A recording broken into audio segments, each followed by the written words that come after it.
Salut à toutes et à tous, c'est Paul sur Le Grand Méchant Loup et je suis très heureux de vous retrouver aujourd'hui pour faire le débrief du match de nos U20 donc face à l'Irlande. C'était hier soir, donc samedi soir à Aimé-Giral à 21h dans un stade un petit peu parsemé. Il y avait quand même un peu de monde, mais le stade n'était pas plein, c'est dommage. Il y avait certainement mieux à faire un samedi soir pour les Perpignanais et comme je le disais, c'est dommage parce que on a eu quand même un super match. Donc on va retracer d'abord le match. Puis, on va regarder la compo avec un par un, enfin avec des joueurs un par un. Donc voilà, début de match assez dur, on n'a pas été assez pragmatique, on offre des points notamment sur les ballons de renvoi irlandais, donc sur les coups d'envoi, on a eu du mal à coffrer les ballons et à avancer et à sortir de notre camp. On a offert des points là-dessus. Et donc c'est dommage, c'est vraiment des points noirs du match et de ce début de match en tout cas. Donc j'imagine que ça va être travaillé à l'entraînement, que les joueurs en ont, et que le joueur et le staff en ont complètement conscience. Et ce qui nous met finalement vraiment dans le match, c'est un ballon porté à 15, voilà, à la 24e minute, et on avance. Puis Pargat vient inscrire un essai, et là on reprend les devants, et là il nous revoit plus, parce que, enfin, il faut quand même avouer quelque chose, c'est que on a été quand même au-dessus, même si sur comme je le disais, les 20 premières minutes, on a peut-être pu un petit peu douter au vu de la configuration du match, on n'arrivait pas à assez marquer et tout ça, mais au final, voilà, on a quand même le bilan global du match, c'est qu'on a dominé, qu'on était largement au-dessus de cette équipe irlandaise. On reviendra un petit peu sur l'Irlande, hein. Donc voilà, on a une magnifique combinaison après à la demi-heure de jeu conclue par Latras, parce que Latras est rentré en jeu très très tôt, vu qu'on a perdu Couillot, qui était un joueur à surveiller, hein, comme je vous avais dit. Et au final, voilà, il a été blessé très tôt dans le match. Donc c'est une grosse perte, un gros coup dur pour l'équipe de France et U20 et pour La Rochelle, parce que La Rochelle, mine de rien, il faisait bien le taf quand Le Garec n'était pas là et qu'il n'y avait pas d'autre numéro 9 à mettre. Donc voilà, c'est un coup dur et pour l'équipe de France et pour La Rochelle. Mais comme je disais, heureusement qu'on a Latras qui a vraiment assuré. On y reviendra aussi plus tard sur sa performance.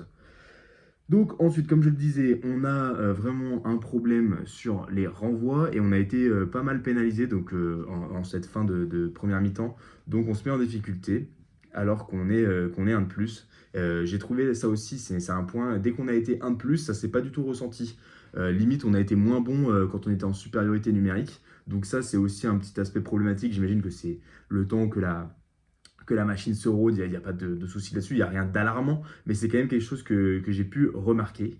Mais par contre, un point positif, c'est que du coup, même en cette fin de première mi-temps, on prenait quand même les assauts.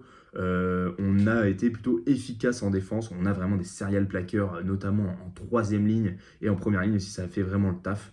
On a été un tout petit peu dominé sur certaines mêlées en première mi-temps, mais en deuxième mi-temps, on a bien rétabli les choses, notamment avec la première ligne remplaçante qui a été juste stratosphérique. Ils ont vraiment tout dominé en mêlée et ça, c'est très positif. Donc, on finit la première mi-temps par un essai de Frissac qui a été très bon aussi, on y reviendra plus tard. Et avec par contre la sortie sur blessure et sur commotion de Punty Anderson. Je ne sais pas si c'était une commotion ou s'il devait juste se faire recoudre l'arcade sourcilière. Mais en tout cas, voilà, Punty Anderson, je dis Punty Anderson, mais il n'y avait que Punty à la télé. Mais le commentateur a dit qu'il aimait bien la double appellation, le nom de sa mère Anderson du coup. Et donc voilà, très bon joueur et qu'on a heureusement qu'on n'a pas perdu et qu'il est rentré en deuxième mi-temps. Enfin, il est re-rentré du coup en deuxième mi-temps. Il n'a pas raté grand-chose. Mais c'était juste pour signaler ça. Donc on finit la première mi-temps à 31-14. Et on reprend bien, mais on est pénalisé. Et on rate encore un essai. Voilà, on a Frissac qui lâche un ballon et qui est pas loin d'inscrire un doublé. C'est dommage. Donc encore une fois, on n'est pas assez tueur. Et les Irlandais sont les premiers à marquer avec leur 9 Barrett qui part très bien. Donc Barrett et Tom Wood, hein, pour moi, la charnière irlandaise, qui sont un peu les deux espoirs, hein, de cette composition. On y reviendra après, mais pour moi, c'est vraiment les deux meilleurs joueurs irlandais sur le match, en tout cas contre la France. Euh, voilà. Ensuite, on a eu un très gros banc qui nous a permis de vraiment être très fort en deuxième mi-temps, avec notamment Angie Seramati, Le troisième ligne, Rochelet, qui a été juste stratosphérique à chaque fois qu'il a touché le ballon. On a Rates aussi, qui a fait un énorme match à l'aile, même si, bon, lui, là, je parlais du banc, mais là, il n'était pas sur le banc. Il a gagné 57 mètres, hein. En tout cas, au moment où la stat a été affichée sur le match. Donc, j'imagine que c'est plus. On se fait quand même coffrer 2 essais. On a un essai refusé. Donc, ça aurait pu être un score encore beaucoup plus lourd. Mais au final, on a quand même réussi à bien dérouler face à une équipe d'Irlande qui était dépassée de toutes parts. Sachant que voilà, l'équipe d'Irlande, il y en avait certains qui étaient vraiment venus ici pour se battre, hein. Je pense notamment à notre ami, je vais retrouver le nom. Je ne sais pas comment ça se prononce, Dylan McNice, j'imagine. Lui, il était vraiment venu pour faire du MMA. Voilà, il nous met un gros coup de coude dès la première minute. D'ailleurs, ça n'a pas dérangé l'arbitre. Et l'arbitre, on y reviendra aussi, hein. Ça n'a pas dérangé l'arbitre une seule seconde. Mais voilà, il y a eu des coups de coude, il y a eu quelques accrochages. Mais ça a montré que vraiment les Irlandais étaient dépassés. Donc c'est plutôt positif pour nous. Il y a eu aussi des plaquages voilà, à retardement, des grosses charges sans le ballon. Donc j'ai envie de dire comme ses aînés, hein, vu que c'est pas sanctionné aux 6 Nations le jeudi soir, forcément le samedi on retrouve sur les terrains, je l'avais dit pendant mon débrief. Mais encore une fois, pas de souci pour l'arbitre. Donc on va revenir maintenant sur l'arbitre, parce que sinon après, niveau irlandais, c'était vraiment pas dingue comme je le disais. Le seul un peu, les espoirs, ça va être Barrett et Wood. Je trouve qu'on fait un très bon match, la charnière. Mais sinon, ils étaient un petit peu esselés. J'ai pas trouvé les Irlandais très très forts, assez indisciplinés aussi. Donc voilà, ils prennent quand même 8 essais à 3 au final, sachant que je disais on s'est fait refuser 2 essais, qu'on s'en est fait coffrer un ou deux encore. Donc ça aurait pu être beaucoup plus lourd si on avait été un peu plus pragmatique. Mais encore une fois, c'est le temps que la machine se rôde. Donc je vais revenir sur l'arbitrage. Donc un arbitrage sud-africain, je comprends toujours pas pourquoi on va chercher les Sud-Africains pour arbitrer nos U20, sachant que bon, c'est bien de les arbitrer, de les habituer à l'arbitrage international, mais je pense qu'on pourrait mettre des petits Européens voilà, qui ont potentiellement du talent aussi, surtout encore une fois quand c'est pour avoir une prestation un petit peu décousue. Donc il y a un coup de coude dès la première minute, ça n'a choqué personne. Voilà, on est en train encore une fois de privilégier un rugby assez violent. Il y a une charge sans le ballon, il y a pas de souci. L'arbitre considère que c'est OK. Et au final, on a aussi des montées sur les transformations. Une première montée, on a notre numéro 10, Keletanoa, qui juste décale un tout petit peu. Il ne bouge pas les pieds, hein, juste il sort les fesses pour prendre son élan. Et au final, on a l'arbitre qui ne siffle rien.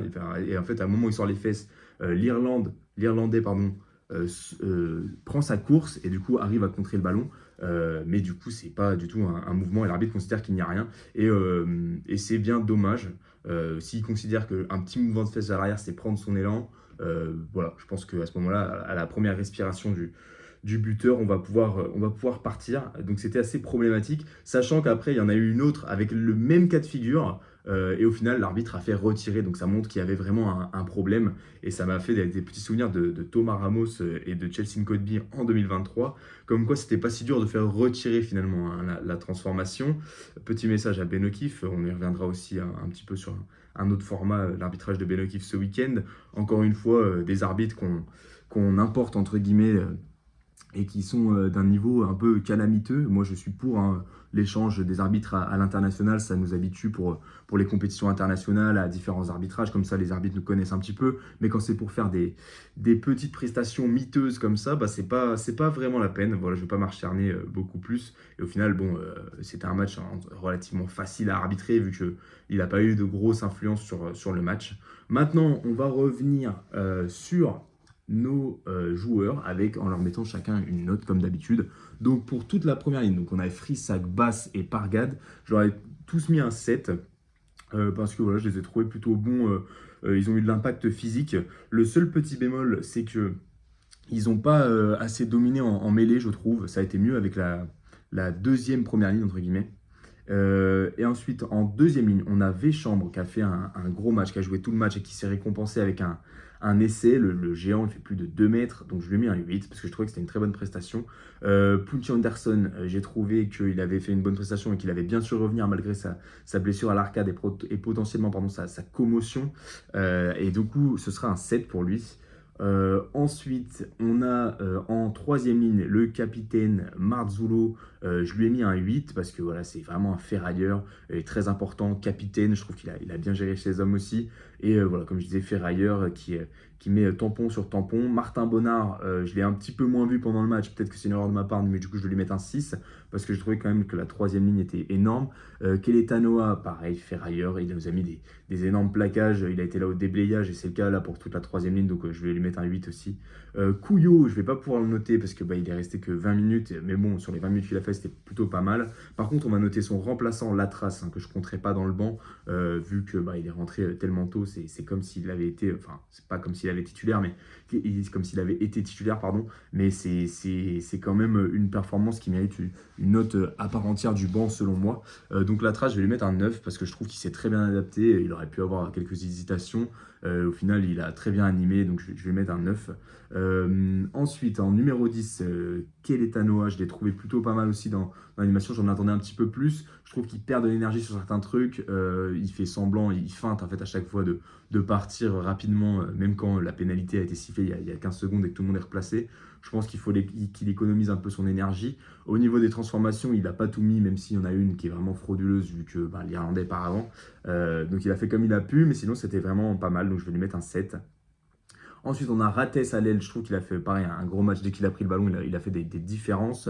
Donc, je vais lui mettre un 9. Valentino, je vais lui mettre un 6 parce qu'on a un petit peu moins vu, je trouve. Dro, deuxième centre, du coup, je vais lui mettre un 7 parce qu'il a marqué un essai. Mais pareil, on l'a pas beaucoup vu, je trouve. Kazmajou, pareil, 6. Je trouve qu'on l'a pas vu non plus. Mais pas dans son sens négatif. Hein. Je trouve que juste, il n'a pas eu trop l'occasion de s'exprimer. Mais je vais lui quand même un 6 parce qu'il a quand même été bon à l'image de l'équipe. Et Guillaume, pareil, pas grand chose à dire. Je trouve qu'il y avait plutôt une bonne couverture, même si on a eu du mal des fois sur certains coups de pied. Mais du coup, 6 aussi. Mais globalement, c'est une très bonne performance de notre équipe. Le banc a été très bon aussi, des énormes apports, je le disais avec André Seramachi, mais aussi du coup la trace qu'on compte pas vraiment sur le banc, mais c'était une grosse entrée aussi de la première ligne remplaçante qui a gagné quasiment toutes ses mêlées. Donc c'est très très positif. On a été bon sur les fondamentaux, surtout en deuxième mi-temps. Et donc ça montre que ça roule et ça laisse les arrières travailler. Et ça montre aussi qu'on va pouvoir se construire dans de bonnes conditions et aller potentiellement chercher un deuxième tournoi d'affilée. Mais on en est encore loin. Donc le banc, je lui mettrais un très bon 8, parce que c'était très très bon. Pas à l'image du coup de nos seniors, j'ai envie de dire, qui eux ont eu un banc un peu indigne des titulaires, même si encore une fois c'était pas catastrophique. Mais voilà, c'est deux dynamiques différentes. Donc mon homme du match, ça va être Latras, parce que pour les raisons que j'ai évoquées tout à l'heure, je trouve qu'il s'est très bien adapté, qu'il a très bien animé le jeu malgré les conditions qui n'étaient pas faciles pour lui parce qu'il rentre alors qu'il n'était pas censé jouer autant. Mais très positif, ce jeune demi-de-mêlée du Racing. Donc le bilan, on est en tête du classement, on a encore une belle génération et on a hâte de voir les prochains matchs. Donc le prochain match, ce sera, il me semble, samedi prochain contre le Pays de Galles. C'est le même calendrier que les pros. Donc on verra tout ça, comment ça se passera et tout. Et on se retrouvera pour un débrief. En attendant, je vous souhaite une bonne semaine et une bonne soirée. Et voilà, c'est tout pour moi.